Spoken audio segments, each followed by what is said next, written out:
À la une ce soir, le compagnon de Jessica Gabriel a reconnu être l'auteur de son meurtre. Il a été placé en détention provisoire et est poursuivi pour 2 crimes. Il encourt la réclusion criminelle à perpétuité. Laetitia Pellage de retour chez elle après 4 jours sans donner de nouvelles. Un appel à disparition avait été lancé par la gendarmerie à la demande de sa famille. La jeune femme de 25 ans et mère de 2 enfants est actuellement entendue par les forces de l'ordre pour expliquer son silence. La contestation de l'élection municipale de Sainte-Marie examinée par le tribunal administratif de Fort-de-France. Le rapporteur public a demandé le rejet de la requête. La décision sera rendue dans 15 jours. Enfin, la magie s'est invitée à la MFME cette semaine, un moment d'évasion pour des enfants rendus possibles grâce à l'association Magis. La troupe sillonne tous les hôpitaux du monde pour mettre un peu de joie dans le cœur des petits malades. Bonsoir à tous, heureuse de vous retrouver dans cette tranche info que vous pouvez suivre en direct sur Facebook. L'auteur présumé du meurtre de Jessica Gabriel a été placé en détention provisoire. Le procureur de la République a donné davantage de précisions sur les faits qui lui sont reprochés. L'homme qui était le compagnon de la victime est poursuivi pour 2 crimes et encourt la réclusion criminelle à perpétuité. Reportage d'Alizé Lutran et de Guy-Raphaël René. Vendredi dernier dans la soirée, avant de passer à l'acte, l'ex-compagnon de Jessica Gabriel passe une première fois à son domicile pour la menacer, repart et fait une nouvelle fois irruption. Il serait revenu plus tard dans la nuit et il se serait alors rendu dans la chambre de cette jeune fille, laquelle a immédiatement crié pour que sa maman intervienne, laquelle est effectivement venue, qu'alors cette maman a tenté de faire appel aux forces de l'ordre et c'est alors que cet individu semble avoir porté ses coups de couteau. Les premières constatations légales font état de 6 plaies administrées par un couteau long de 20 cm, 4 lacérations au niveau du cou et du visage, et une autre, plus importante à la carotide. La version des faits du meurtrier présumé corrobore avec ceux de la fille de la victime. Le profil de l'homme est déjà connu des services. Il avait déjà été condamné par le passé. Il s'agit d'un individu âgé de 36 ans, qui est originaire du Lamentin, qui était ouvrier agricole, et quelqu'un qui avait une condamnation sur son casier judiciaire qui datait de 2011. Et en 2011, il avait été condamné pour des faits de menace de mort, déjà au détriment d'une précédente compagne. L'homme a été présenté ce matin au juge d'instruction. La charge retenue est celle de l'homicide volontaire. Aggravé par le fait que la victime était sa compagne ou son ex-compagne, et d'autre part par le fait que ce crime a été perpétré concomitamment à un autre crime. Cet autre crime dont il est question aurait un rapport direct avec la fille de la victime. Un texte de loi lié à la protection des mineurs nous interdit de nommer ce délit. L'adolescente de 15 ans, en état de choc, est toujours hospitalisée à la MFME. Le meurtrier présumé de Jessica Gabriel encourt la réclusion criminelle à perpétuité. Et notez en bref qu'une pétition a été lancée en ligne sur le site change.org pour une véritable politique locale de lutte contre les violences envers les femmes en Martinique. L'Union des femmes de Martinique organisera également une marche rouge ce jeudi 18h à Rivière-Pilote, toujours en hommage à Jessica Gabriel. Parlons maintenant de l'audience du tribunal administratif de Fort-de-France qui s'est déroulée ce matin. La contestation de l'élection municipale de Sainte-Marie portée par un collectif a été examinée et Jean-Marc Dabreux était sur place. Jean-Marc, bonsoir. Bonsoir Sabrina. Alors, à la sortie de l'audience, les membres du collectif étaient peu confiants. Effectivement, peu confiants, on peut même le dire passablement énervés. Vous verrez sur ces images à la sortie de l'audience, nous avons été presque agressés par Eugène Prissin, que l'on peut présenter comme le porte-parole de ce collectif de Samaritains. Il s'en est pris à notre caméra menaçant de la briser lorsque nous lui avons demandé une interview. Finalement, il a accepté de répondre aux questions des journalistes quelques minutes plus tard. Je vous propose de l'écouter. Je suis déçu du rapporteur, ce que le rapporteur a dit, parce qu'il a pris que ce que Mme Séverine, avocate, a dit. J'ai le rapport. Il n'a pas sorti dans son cadre pas un mot. On a contesté cette liste avant le vote, bien longtemps avant le vote. Alors on ne peut pas me dire qu'on conteste un résultat. Alors c'est complètement idiot. Ceux qui croient ça, c'est complètement idiot. On conteste la liste en disant qu'il y a des irrégularités sous les noms des gens, mais pas le résultat de la liste. Alors pour bien comprendre, on va revenir, Sabrina, sur le déroulé de cette audience au tribunal administratif. On va d'abord vous expliquer que ce matin, le collectif de Samaritains était venu pour contester la liste qui a été donc gagnante aux élections municipales de Sainte-Marie. Et on le sait, c'est Bruno Nestor-Azero qui a été élu maire par la suite. Une contestation pour des raisons d'irrégularité sur cette liste avec des personnes qui, selon ce collectif, ne respecteraient pas les règles d'éligibilité. Alors, au tribunal administratif, il n'y a pas de procureur, mais il y a ce qu'on appelle un rapporteur public. C'est celui qui défend les intérêts du peuple français. Et le rapporteur public a demandé, vous l'avez dit tout à l'heure, le rejet de cette requête. Il a considéré, d'une part, que les demandes d'inéligibilité n'étaient pas fondées, notamment parce que, par exemple, sur une demande d'inéligibilité en raison de l'appartenance d'un membre de la liste à une entreprise de la mairie, cela n'était pas, contraire aux règles de droit en vigueur. Et puis, autre raison, notamment, c'est sur la forme de ce collectif. Un collectif de Samaritains qui tantôt s'appelle collectif de Samaritains, une autre fois s'appelle le collectif de Sainte-Marie. Et surtout, ce collectif n'est pas vraiment représenté au niveau moral. Il y a un homme qui a signé lors du courrier déposé au tribunal administratif. Il s'appelle Eugène Prissin et on l'a vu il y a quelques instants. Et quel a été le positionnement de l'avocat de la défense de Bruno Nestor-Azero, par contre? Alors, l'avocat de Bruno Nestor-Azero et des colistiers qui étaient mis en cause, cet avocat est allé dans le sens du rapporteur public. Il a notamment, sur une personne qui était accusée d'être l'un des plus gros clients en termes de transport de la mairie de Sainte-Marie, l'avocate a tout simplement répondu que dans les actuelle des choses, la mairie de Sainte-Marie n'a plus de compétences en matière de transport puisqu'elle a été transmise au niveau de l'intercommunalité. Donc c'est véritablement pour ce collectif une désillusion aujourd'hui à l'issue de cette audience au tribunal administratif. Et quelles seront les suites de cette affaire maintenant? Alors on ne peut pas juger. Dans 15 jours, le tribunal administratif va se réunir pour faire l'annonce de sa décision. Deux solutions. Soit la requête est rejetée. Et d'ailleurs, le rapporteur public a demandé à ce que les requérants, donc le collectif de Sainte-Marie, soient condamnés à 2500 € pour préjudice envers la mairie de Sainte-Marie. Donc un rejet de cette requête.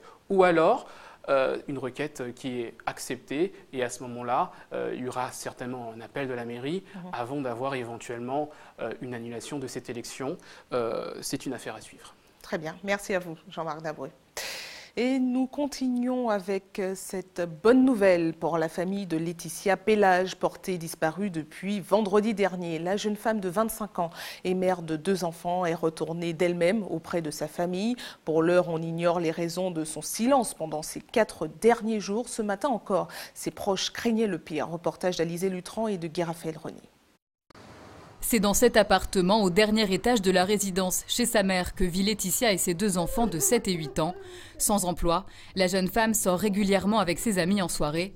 Mais ce soir-là, après avoir quitté l'appartement, plus aucune nouvelle de Laetitia. Jusqu'à ce qu'elle parte, elle s'est occupée de ses enfants. Et ensuite, moi, je suis partie. Et quand elle partait, elle m'a envoyé un message pour me dire « Maman, je suis partie ». Elle garde toujours le téléphone ouvert et je vous dis qu'on se parle pendant la nuit. Soit elle m'appelle, soit par message pour savoir si je dors, si les enfants vont bien. Des virées nocturnes qu'elle a l'habitude de partager avec sa cousine qui cette fois n'est pas de la partie. Vendredi soir, le groupe d'amis arrive à la boîte de nuit le Lovely Night. L'un d'entre eux raconte le déroulement de la soirée à la cousine de Laetitia. Il nous a dit qu'ils sont arrivés au Manico. 45 minutes après, elle a dit qu'elle partait avec son copain sur Sainte-Marie. Et après, il m'a dit qu'il n'a pas pensé à aller regarder avec qui elle partait, comment elle partait non plus. Et il lui a juste dit Laetitia, ton chargeur. Et elle a dit tu vas me le ramener, c'est tout. Dès lors, la jeune femme ne donnera plus signe de vie durant 4 longs jours. Et ce supposé petit ami, personne ne le connaît. On ne connaît pas. Personnellement, je lui parle des fois, mais elle ne m'a jamais parlé de copain de Sainte-Marie.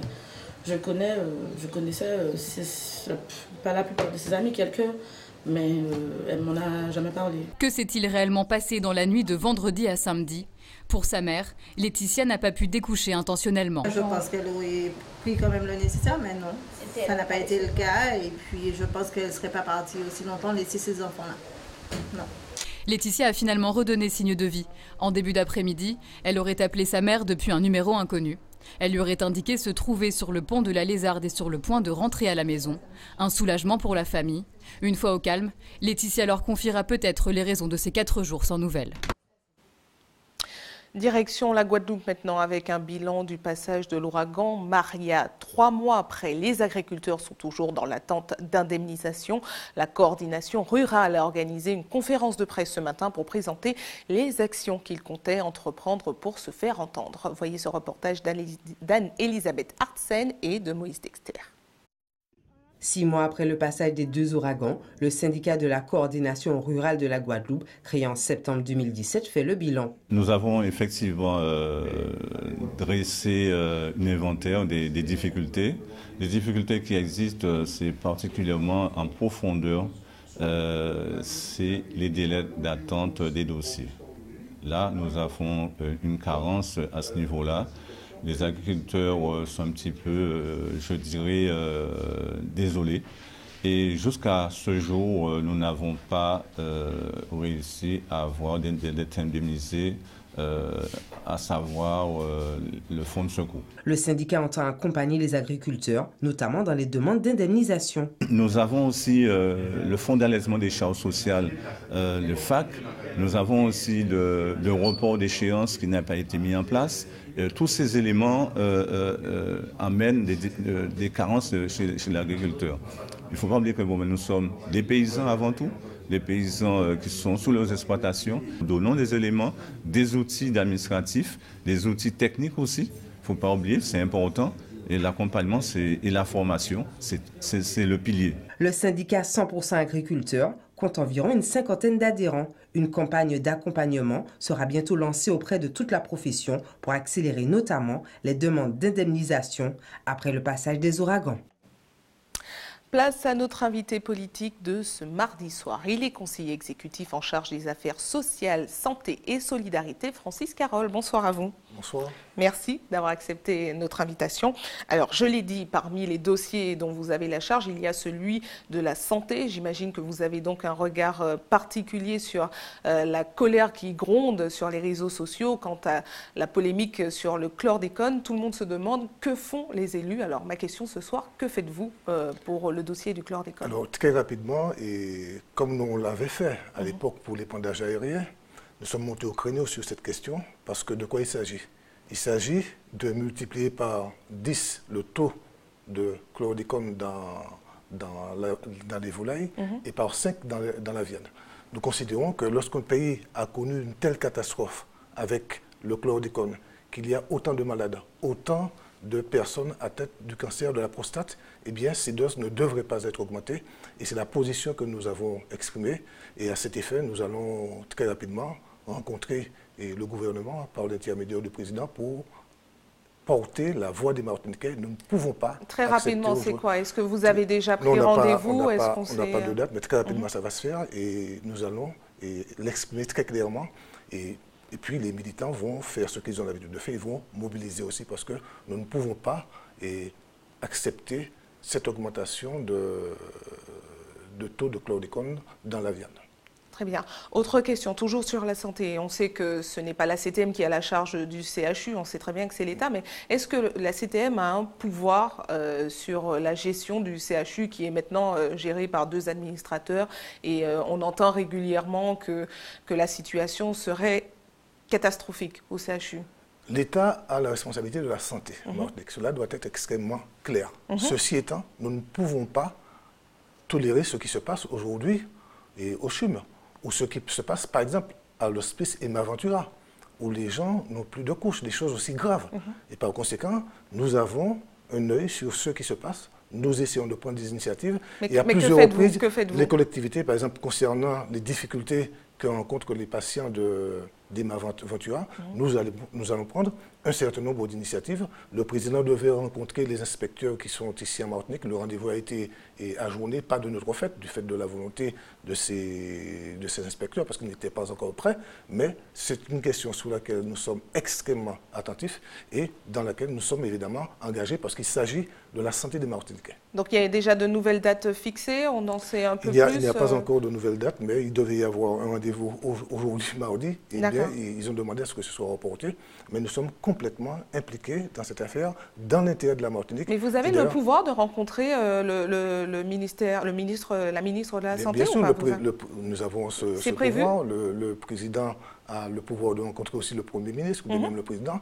Et ça se fait sur les questions de santé. Alfred Marie-Jeanne est extrêmement attentif. Est-ce que c'est prévu? Alors, il a prévu un certain nombre de rendez-vous, et peut-être pas directement avec le ministère de la Santé, mais avec les autorités françaises, avec le gouvernement français, et singulièrement avec le Premier ministre.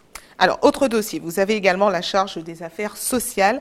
L'année dernière, les associations en charge du planning familial se plaignaient de la situation désastreuse dans laquelle elles étaient. Il n'y avait pas les moyens de fournir de pilules, par exemple, aux jeunes.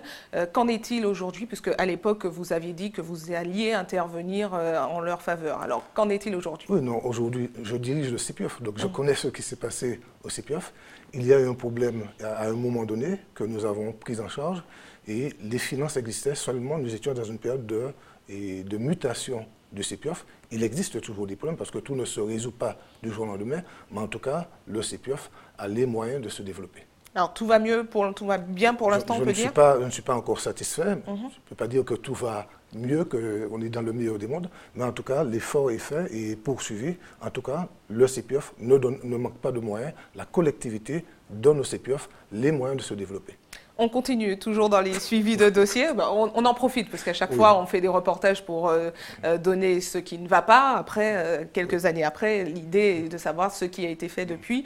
La CTM avait organisé il y a 2 ans une conférence sur la situation économique de l'île et sur le positionnement que les élus pouvaient avoir pour améliorer la situation.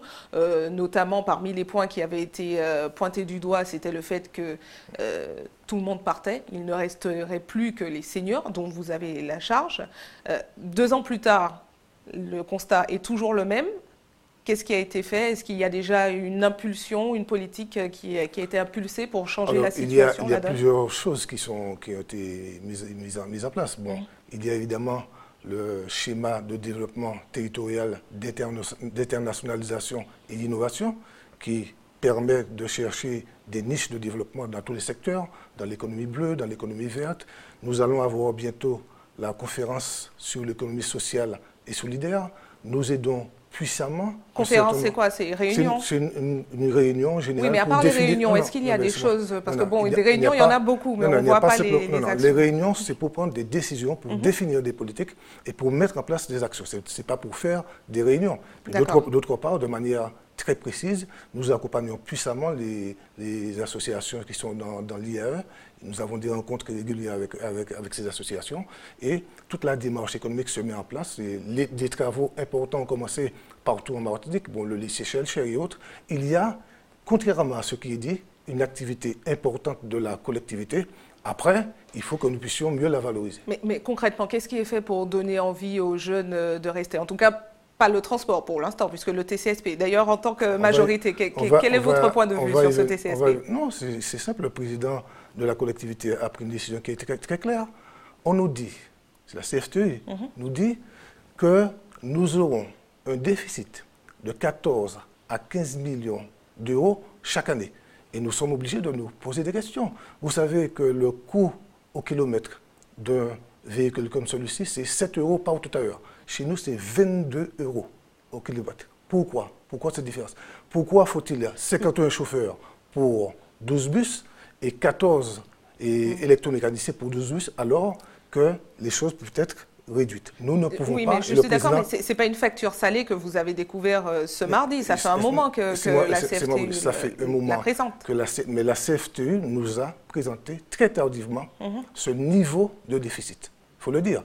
Et le président n'a pas accepté. Pourquoi? Parce qu'il en va des finances publiques, il en va de l'argent du contribuable, il en va aussi de la capacité de la Martinique à faire face à ces politiques publiques. Et nous ne pouvons pas accepter. Mais qu'est-ce qu'on va faire de ces bus alors? Les bus, vous avez dû observer que nous avons tout fait pour que les choses puissent débattre. Nous avons fini les travaux qui n'étaient pas terminés. Nous avons insisté pour que la marche à blanc se fasse. Nous avons encore insisté pour que les choses que ces bus puissent rouler. Mais vous ne les avez pas fait circuler avec des passagers pour l'instant. Pas seul, il y a un délégataire.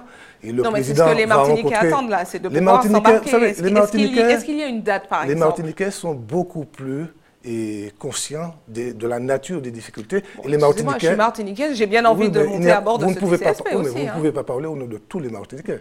Oui. Ce serait facile, mais ce n'est pas possible. Donc, il y a des Martiniquais qui sont bien conscients que faire rouler ces bus avec 14 à 15 millions de déficit par an, ce n'est pas soutenable pour la Martinique. Et le président de la collectivité, Alfred Mayan, a d'ores et déjà envisagé une rencontre avec la CFTU pour que l'on puisse poser carte sur table et faire avancer les choses. Mais notre volonté, c'est que le TCSP puisse rouler parce que les Martiniquais l'attendent, mais que nous le souhaitons aussi. Mais que l'on comprenne bien, parce qu'il y a le 4 janvier dernier, Louis Boutrin nous annonçait un délai d'à peu près 10 jours. Bon, là, on a bien compris que ça ne sera pas 10 jours, mais est-ce que ça sera 10 semaines, 10 mois, 10 ans? Enfin, là, on a l'impression que ça recule. Depuis quelque temps, tout le monde fait des prédictions. Moi, je ne suis pas...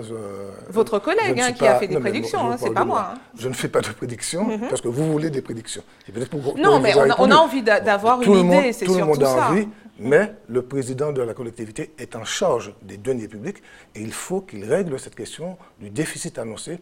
14 à 15 millions d'euros par an, ce n'est pas supportable parce qu'on est en train de nous faire payer doublement des charges de structure que nous ne devons pas payer. Il faut que ce soit clair. Et concrètement, ça serait quoi la solution aujourd'hui? La solution, ce serait que l'on revoie la grille des tarifs. Et dès le début? Dès le début. Le président ne peut pas s'engager. On nous aurait dit qu'il y aurait un déficit sur une année de 14 à 15 millions. D'accord. Mais si année après année, nous avons un déficit de 14 millions, je vous rappelle simplement que le pont du Prêcheur a coûté 10 millions. Et nous sommes en une année, nous serions en une année à 14 à 15 millions de déficit. Ce n'est pas supportable. Et tous les Martiniquais, et de bon sens, le comprennent parfaitement. Très bien. Bon, merci à vous d'avoir répondu à nos questions. Et puis, bon, apparemment, la situation de faire rester les jeunes au pays n'est pas... Non, on a plusieurs. N'est pas engagé. Ça ne donne pas envie de rester, en tout cas, par rapport au transport. Je ne sais pas, peut-être que vous n'avez pas envie de rester, mais enfin, il y a des jeunes Martiniquais qui souhaitent rester dans leur pays, qui se battent, qui créent des entreprises. Oui. Nous avons lancé très récemment Atout Inclusion, qui permet de récupérer les jeunes qui n'ont pas de diplôme, pas d'emploi. 400 jeunes, c'est quand même important. Et nous poursuivons nos efforts parce que notre volonté est de faire en sorte que les jeunes Martiniquais aient envie de rester. Et lorsque vous voyez nos résultats en matière de tourisme, par exemple, ou de fréquentation de l'aéroport, on voit bien qu'il y a une dynamique qui est enclenchée et qu'elle va se poursuivre. Très bien, merci à vous d'avoir répondu à nos questions. Restez sur ATV. À suivre dans un instant, nous irons en Guyane où l'aéroport Félix-Éboué a été aménagé aux couleurs du carnaval. Les touristes peuvent se mettre dans l'ambiance des festivités dès leur descente d'avion. Et puis nous irons au Robert où les habitants du quartier La Galette crient leur ras-le-bol. Ils se plaignent de l'état désastreux du chemin menant à leur maison. Direction la Guyane avec la deuxième étape des États généraux qui se sont déroulés aujourd'hui. Un nouveau rendez-vous qui a permis entre autres de rattraper les erreurs constatées la semaine dernière. C'est un reportage de Gaël Wassim. C'est parti pour la consultation publique sur le centre littoral. Après le bassin de l'Ouest guyanais qui était auditionné la semaine dernière par la caravane des États généraux, la population du centre littoral était conviée ce matin à l'hôtel de ville de Cayenne, à l'image de Grégory, 26 ans, qui est venu exprimer son ressenti. Ah oui, en tant que jeune, je me fais le devoir d'être présent. Parce que on a bien vu qu'aujourd'hui, surtout en cette période de carnaval, les jeunes sont souvent décriés pour leurs méfaits, quelques petites actions par-ci et par-là. Donc je me suis fait le devoir de venir et de donner mon point de vue, en tout cas au niveau des deux thèmes qui sont l'économie et le développement durable. Nos élus sont quand même ils sont à l'écoute de la population, mais c'est vrai que ce genre de réunion-là devrait être multiplié à l'avenir. Claudia, pour sa part, tenait à rappeler le labeur qu'il reste à mettre en place pour l'application de ces consultations. Alors, il est très intéressant puisque, faisant suite à ces états généraux, comme tu l'as dit, il y aura le livre blanc des états généraux. Mais il faudrait plus qu'un livre à ce moment, il faudrait vraiment se mettre au travail pour pouvoir s'organiser et mettre en place une stratégie, une vision globale pour appliquer les propositions des citoyens qui seront dans ce livre blanc, appliquer les accords de Guyane. Et puis pouvoir décoller en appliquant et en mettant en pratique. Il faut travailler, il faut se poser et étudier, faire des demandes de devis, consulter la population, c'est ce qui se fait d'ailleurs maintenant. Mais oui. Pour la collectivité territoriale, le but étant de récolter toutes les doléances des Guyanais afin de soumettre ces propositions au gouvernement. Le fonctionnement donc, de la commission, le fait que la population se soit quand même déplacée, il y a eu des interventions de qualité, la population s'exprime, nous notons et vraiment des propositions sont faites. J'ai trouvé que ce matin, vous me demandez mon avis, a été vraiment une commission très intéressante. La population est libre de se déplacer. Nous avons dit que nous proposions à la population des rencontres sur le terrain, mais elle peut aussi s'exprimer via la plateforme. Elle peut aussi s'exprimer en nous donnant des projets. Donc je trouve que dans l'ensemble, ça se passe vraiment bien. Nous répétons que nous sommes là pour attendre les propositions et les remarques de la population, que le Congrès va ensuite se réunir pour faire ce rapport de synthèse et synthèse qui doit aboutir à un livre blanc. Donc s'agissant les stratégies, s'agissant les projets, il sera arrêté dans ce livre blanc qui sera fait, validé par la collectivité territoriale de Guyane puisque c'est elle qui a le dernier mot et avec l'envoi de nos propositions au gouvernement. La caravane des États généraux sera présente demain pour les socioprofessionnels du centre littoral et continuera sa route vers l'Est dans les semaines à venir. Toujours en Guyane, mais avec une actualité plus festive. Depuis ce week-end, l'aéroport Félix-Éboué s'est mis aux couleurs du carnaval avec une animation digne des bals parés masqués. Les touristes peuvent se mettre immédiatement dans l'ambiance dès leur atterrissage. Reportage de nos confrères d'ATV Guyane. Débarqué au cœur de l'ambiance du carnaval de Guyane, voici l'expérience proposée depuis samedi aux touristes qui atterrissent à l'aéroport Félix-Éboué, une initiative conjointement portée par la collectivité territoriale et le comité de tourisme de la Guyane. Donc on propose avec un prestataire cette visibilité grâce à des touloulous qui sont sur place au niveau du hall bagage, de manière à donner une meilleure visibilité à ces touristes qui arrivent en Guyane. Avec près de 3000 touristes venant chaque année à la rencontre de nos touloulous et nos groupes de rue, la Guyane souhaite voir se développer une offre touristique axée autour de l'événement du carnaval. Nous avons au sein du comité de tourisme vocation à rendre ce carnaval plus visible de l'extérieur. Et nous allons incessamment sous peu avoir un chargé de mission qui va effectivement s'occuper réellement de cette filière carnaval. En attendant, le comité du tourisme vous donne rendez-vous dans les locaux situés rue l'Alouette le 9 février pour son carnaval.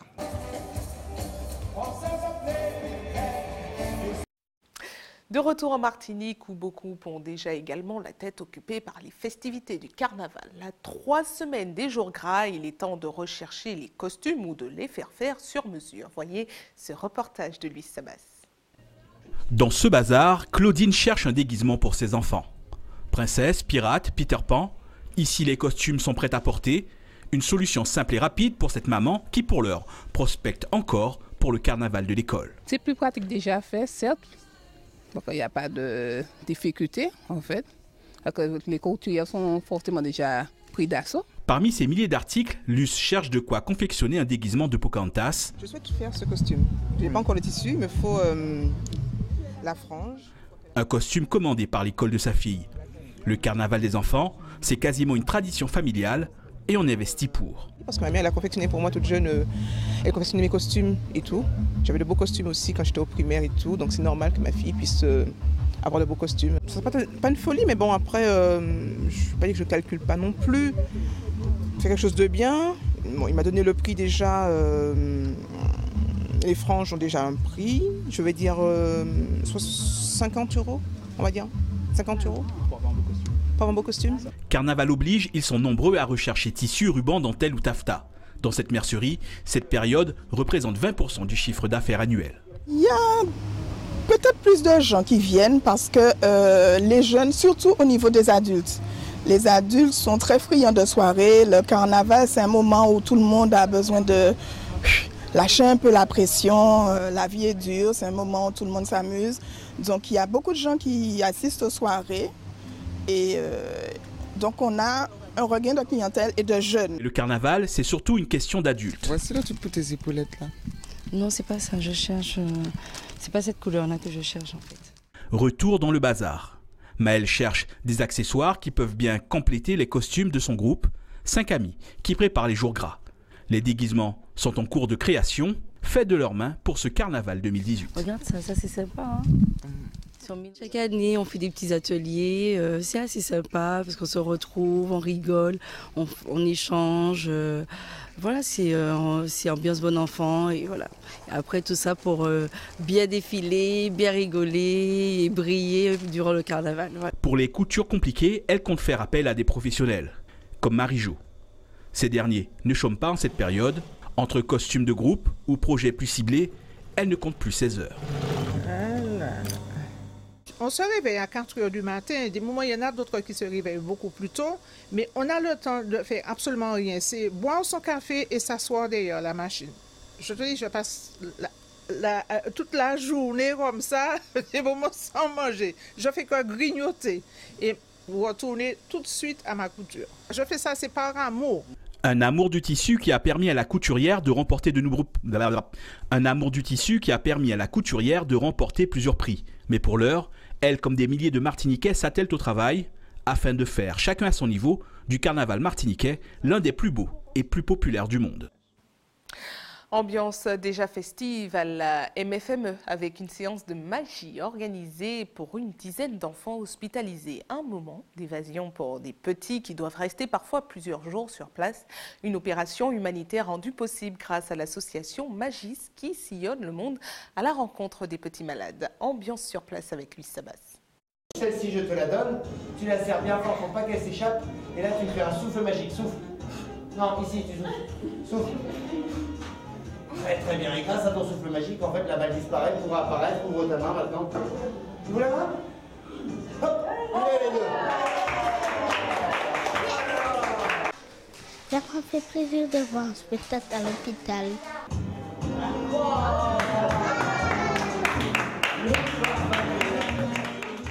Ce que j'ai aimé dans le spectacle, c'est avoir un petit quelque chose de magie à l'hôpital. Au moins, si les enfants s'ennuient, au moins il y aura quelque chose pour les réveiller. Jaune, très très bien. Ensuite la balle. Rouge, très très bien. Super. Regardez bien, attention, normalement ça aurait dû marcher. Ah non. Ah non, vous avez inversé. C'est super pour les enfants, je trouve. C'est intéressant parce qu'ils n'ont pas forcément leurs parents avec eux tous les jours. Donc c'est une attraction. C'est bien. Ça permet un petit peu de sortir on va pas dire du milieu médical, mais de sortir vraiment du train-train de l'hôpital. Ça change pour les enfants, donc forcément ça fait du bien aux enfants, ça fait du bien aux parents, parce qu'on voit nos enfants sourire un petit peu. Celle que tu préfères, celle-ci ou celle-ci? Tu préfères celle-là ou celle-là?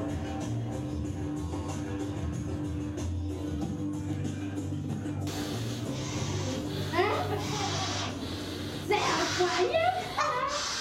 C'est une association qui a démarré par le voyage. En fait, c'est un ami qui voyageait, qui était magicien. Et il s'amusait à aller dans les écoles, comme ça, mais spontanément. On était plusieurs à faire ça non officiellement. Et puis on a monté une association en 2010 qui nous a permis de concrétiser un petit peu ça plus clairement en organisant des séjours à l'étranger. Donc en fait, les actions sont diverses et variées. Des fois c'est dans les orphelinats, des fois c'est dans les hôpitaux, des fois c'est dans les écoles.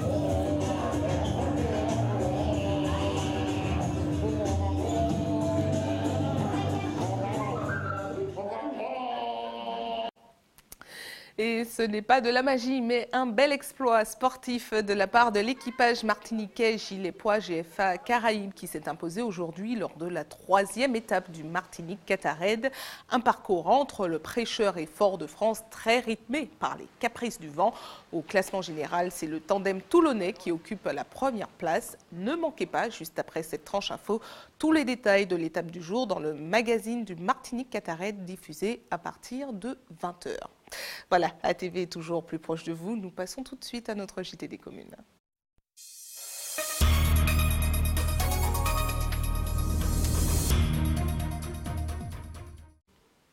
Un JT des communes qui vous emmène au quartier Galette, au Robert, avec le ras-le-bol des riverains. Ils se plaignent du mauvais état de la route menant à leur domicile. Selon eux, la situation aurait trop duré. Hubert Bordil et Johan Boulard se sont rendus sur place. Regardez. Quartier Galette Robert, ça c'est par côté Verpré, c'est un bel petit côté. Alors pour ça, rien à dire. Mais seul problème qu'il y a ici, c'est l'état chiméen, c'est mon qui a envoyé la boue depuis longtemps parce que ouais, hein, ici, c'est pas facile pour deux l'auto croiser tellement bah, la pitié. Et puis, c'est Ribora aussi, c'est mon père pour sécurité. Vous cherchez Galette, c'est par ici le chemin. C'est aussi le sujet de préoccupation des riverains. Et comme pour la plupart des petits quartiers de la localité, l'état de la route laisse franchement à désirer. Nous pas ni chemin. Nous pas ni chemin, nous pas ni rien. Nous pas ni chemin. Côté chemin hier. Chemin tout chemin encore c'est pour moi. L'autre quand travaille moi pour une balotte là. Nous ne les bien, nous ne de l'eau. Mais pas de rien. Pas ni chemin. Tout chemin quoi. Et au pas route là chemin souvent non plus. J'avance tout chemin ici. C'est M. Léon qui dit ça. Alicia est une jeune femme active du quartier qui a accepté de nous faire part des doléances des riverains. Il y a un gros problème au niveau des canaux car les canaux sont bouchés et il y a également des bus scolaires qui passent. Donc au niveau de la sécurité des enfants, c'est zéro, c'est à revoir car juste en haut, il y a une descente et un accotement qui doit être fait depuis X temps qui n'a jamais été fait. Il n'y a ni glissière de sécurité, c'est-à-dire que, admettons que le bus ait un petit souci de pneu, il tombe, les enfants vont directement jusqu'au fond, là où il y a une petite rivière. Nid de poule, accotement inexistant, difficulté de croisement pour les véhicules, c'est le lot quotidien des gens de Galette. Mais tout cela, on finit par l'accepter, nous dit-on. Du côté de la mairie, on nous garantit que le maire est au courant de ces désagréments. On a effectué plusieurs tentatives afin de pouvoir joindre le maire en personne, mais il faut reconnaître qu'il est très occupé. En tout cas, c'est une situation qui ne lui est pas du tout inconnue. En même temps, on nous dit que cette situation à Galette, c'est un peu celle qu'on retrouve dans les autres quartiers du Robert. Ben, elle arrête. Information pratique avant de refermer cette édition à l'attention de ceux qui souhaitent faire un don de sang demain. Notez qu'une collecte sera organisée de 9h à 14h sur le parking du centre commercial La Galeria. Et puis comme chaque jour ouvré, une équipe sera également à votre disposition de 9h à 16h à la maison du don au CHU Pierre Zobda Kittmann au quartier La Ménard à Fort-de-France. Et c'est la fin de votre journal local et régional, mais ne bougez pas, la tranche info continue. On se retrouve dans une poignée de secondes avec Régine Germani en Tchèque.